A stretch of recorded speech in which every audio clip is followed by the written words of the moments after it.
ATVs, a whole new way to have fun and a whole new set of responsibilities. Like most vehicles, there are right ways and wrong ways to ride an ATV. The right way is to have a safety-first riding attitude and know your machine, because your safety is your responsibility.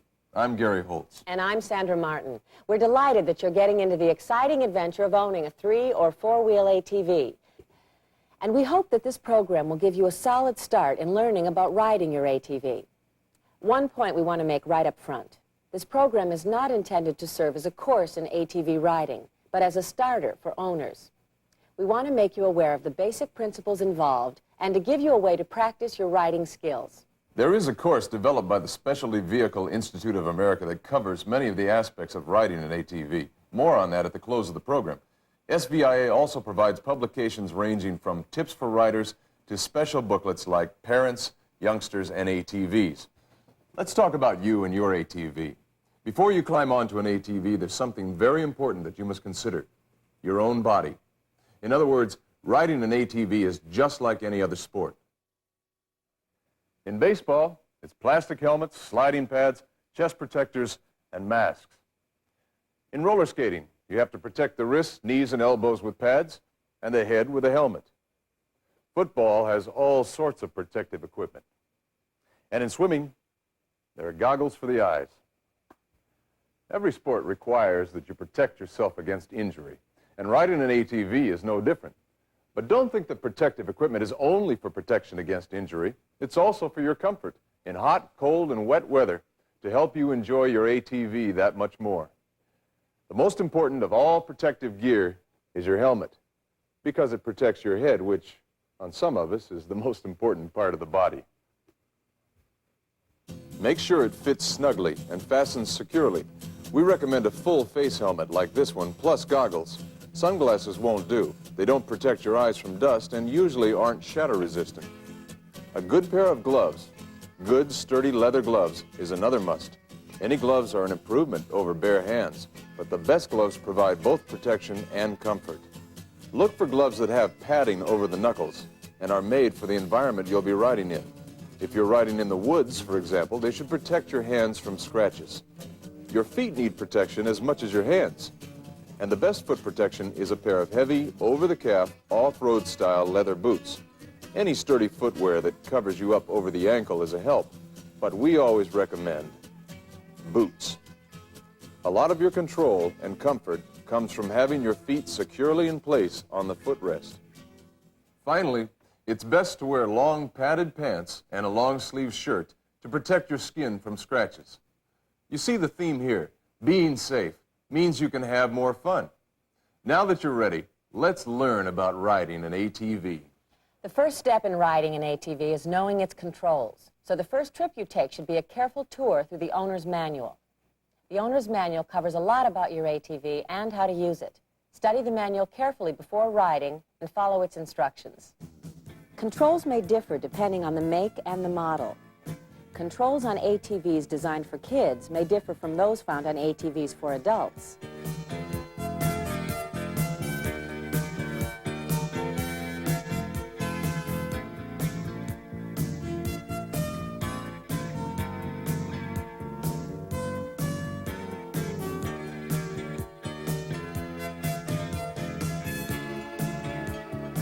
It's very important that you be able to operate the controls without looking or hesitating. Take the time to find everything, from the parking brake to the throttle lever, before you start your ATV. A good drill is to get on the ATV and see if you can locate all the controls quickly without looking. Okay, let's go through all your controls here. All right. This is parking brake. Right. The front brake. Okay. Choke. Engine stop switch. Okay, now wait a second. Where's the choke? It's down here. Okay, it's right down here. Okay. The black lever. There's the choke. Okay. Throttle. Right. And rear brake pedal. Perfect. Okay, let's go through it one more time. All right. This is a good idea for anybody, even people who have ridden other ATVs, because, as we already know, the controls can vary from one model to the next. And if you've ridden a motorcycle, you'll have to change your thinking slightly. On an ATV, for instance, you must always keep your feet on the footrests. Further, there's no need to put either foot on the ground while riding. Also, the shifting patterns and some controls are different on ATVs than motorcycles. One similarity with motorcycles, it's always a good idea to check the condition of your machine before you begin to ride. Braking an ATV can be divided into two categories, in a straight line and in a turn. Let's go out to the high country for a look.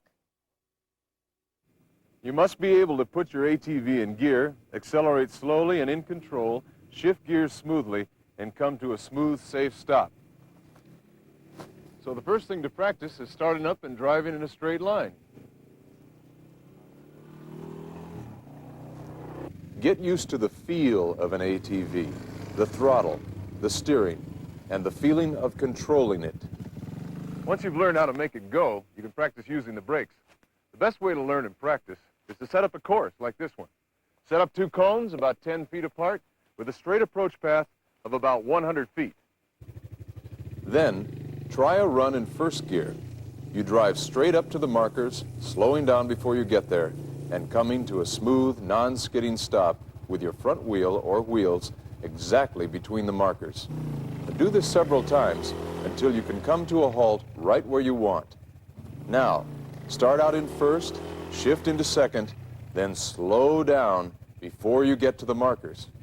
Remember to close the throttle when downshifting back into first.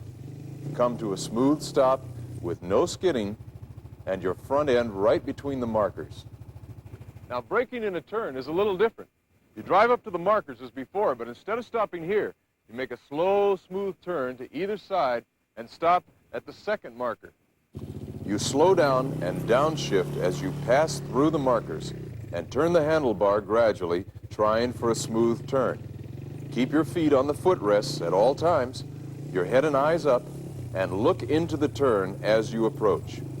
Remember to slow down as you turn and lean slightly into the inside of the curve.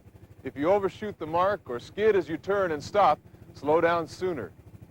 Practicing these drills will help you master stopping in a straight line and in a curve, like when you come for a rest on a trail ride. What you're doing here is learning how an ATV responds when you use the brakes. After all, if you're going to practice going, you've got to practice stopping. When turning, you must consider that your speed, body weight, and the terrain all have to work together, and that definitely requires some practice. The point to practicing turns is balance. Turning an ATV is much like turning on roller skates. The weight is applied on the outside of the turn, but you lean your body to the inside of the turn. And you stay in control. There's a simple drill you can do for this. Place two markers about 60 feet apart. They could be anything, a clump of grass, a hat, anything small that you wouldn't mind accidentally running over during practice.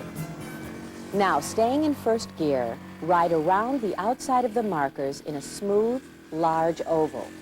Try it to the left a few times, then change direction so you're turning to the right. Now combine the two circles into a figure 8. Keep your feet on the footrests at all times. That's important.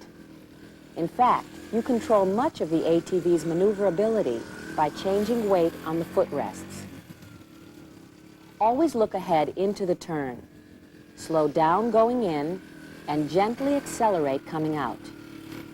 Weight on the outer footrest, leaning the upper body into the turn. Weight on the outer foot and lean in. As your skills develop, move the markers closer together so the turns are tighter. Remember, this is practice. It's not a test of skill. So don't see how fast you can do it. See how well you can do it. Right? Right! Now let's go to Gary up in the boonies. Gary? Thanks a lot, Sandra. Now, since an ATV is an off-road vehicle, that often means you have to make tight turns around trees and rocks and whatever. To make these sharper turns, you need more of the same, balance and control. While turning the handlebar, lean to the inside of the turn and gently use the throttle to bring the rear end around as you come out of the turn. Now, bending your elbows, sliding forward on the seat and leaning forward helps you put more weight on the front end and lean more to the inside of the turn. And when you've done this a few times, do it clockwise. Then change the triangle altogether so you have a new course. That should keep it interesting and give you a chance to practice, practice, practice. When you've mastered sharp turns, here's an exercise for quicker ones. You have to know how to turn quickly, even in wide open areas, to avoid obstacles in your path. Set up markers at intervals of about 35 feet, staying at low speeds at first. Go to the left of the first one, the right of the second, and back and forth like a slalom course. Feet on the footrests always. Rise up slightly and shift your weight quickly as you turn the handlebar. Now, one final tip. Don't look at the next marker. Look at least 2 markers ahead. That way you get used to being prepared. Riding an ATV requires complete attention, particularly on unfamiliar terrain.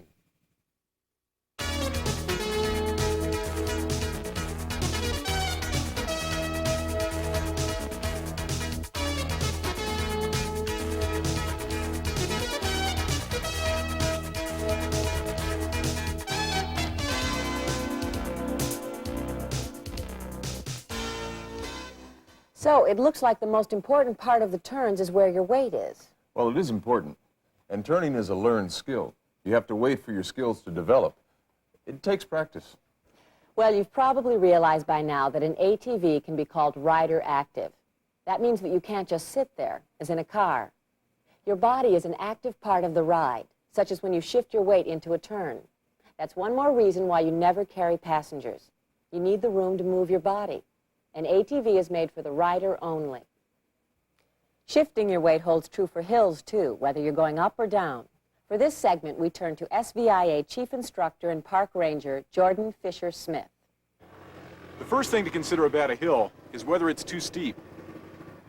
Well, I've got a rule for you. If you think it's too steep, it is. Now, some hills are too steep for you and your abilities. Other hills are too steep no matter who's riding. First, find an easy hill with nothing in the way. It should be easy to climb on foot. Keeping both feet on the footrests, accelerate a little towards the hill, switching to a lower gear if you have to. As you start to climb, lean forward and slide forward on the seat. Before you reach the top, turn to one side, keeping your weight uphill at all times as you continue back down the hill. Keep your momentum up with steady application of the throttle. Shift your weight back, sliding back on the seat to the bottom, controlling your speed with the brakes. Do this several times in both directions. Sometimes you might not have enough momentum to go all the way around, and you have to stop right on the hill. Ride straight up the hill, keeping your weight well forward on the ATV. This will keep the uphill wheels weighted. Now stop by gently applying the brakes.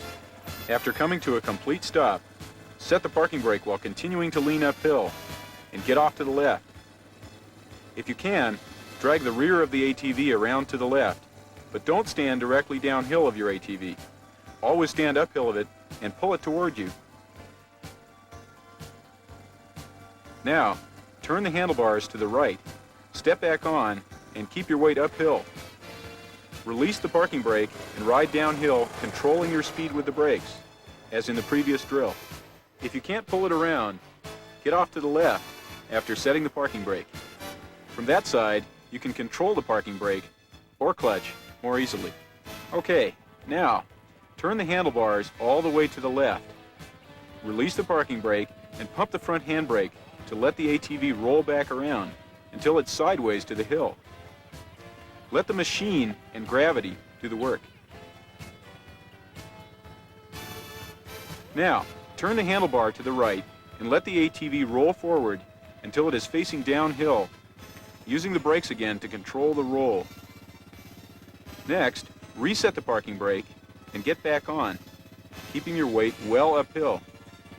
Then go back down the hill as you practiced before.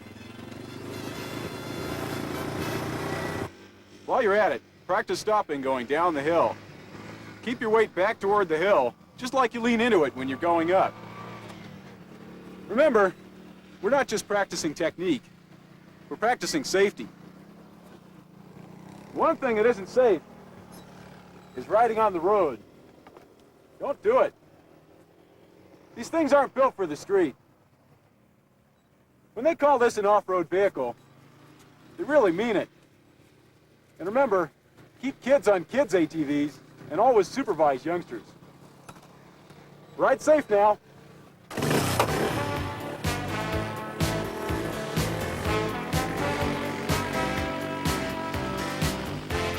That guy's amazing, and as safety conscious as anyone out there.